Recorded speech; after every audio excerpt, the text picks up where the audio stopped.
আমাদের যে তেলের সংকট, আমরা এই তেল ব্যবহারে আবার শোধ করতে পারতেছি না। আমাদের চর এলাকায় তেমন কারেন্টও নাই, কিছু নাই।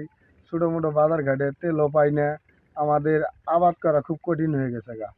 আমাদের তেলের খুব দরকার। আমরা তেল ছাড়া আবাদ খুব নষ্টর দিকে যাইতেছে। আমরা সরকারের কাছে আবেদন করি যে আমাদের তেল যেন তাড়াতাড়ি দেয়, আমাদের বাজারে যেন তেল পাওয়া যায়।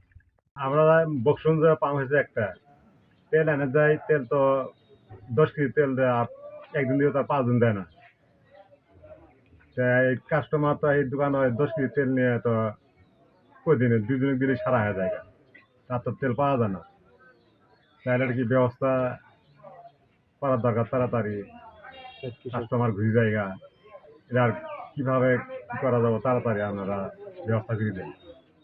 আমাদের বক্সিগঞ্জ উপজেলার থেকে আমরা বলছি যে আমাদের সাদুরপাড়া ইউনিয়নের যে আমরা যারা কৃষি আছি, আমরা তারা তেল বেগরে আমরা ক্ষেতের মধ্যে পানি দিতে পারছি না।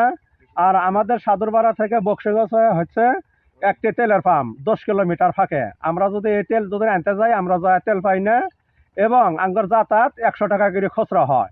আমরা কিভাবে এখনকার আমরা আবাদ শোধ করি? আমাদের তো আবাদই হচ্ছে না তেল ডিজেল বেগর, আমরা মেশিন চালাবার পাচ্ছি না। আমরা চরও থাকি, আমরা তেল বেগরে কৃষি আবাদ করে পাইছি না, ধান চাষ করে পাইতেছি না, সবজির আবাদ করে পাইতেছি না। তেল ছাড়া আঙ্গর আবাদই নষ্ট, আবাদ নষ্ট হয়ে যাবো গা। আঙ্গর শহর মেলা দূরে, কারেন্ট নাই, আঙ্গর কোনো বিদ্যুতের কোনো নাই আঙ্গর চর এলাকায়।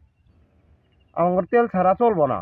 আর কোনো 4-5টা বাজার আশপাশে আছে ছোটোখাটো, এই বাজারে কোনো তেল নাই আঙ্গর। এখন আমরা বাংলাদেশ সরকারের কাছে আঙ্গর এডি আবেদন, আমরা তেল চাই।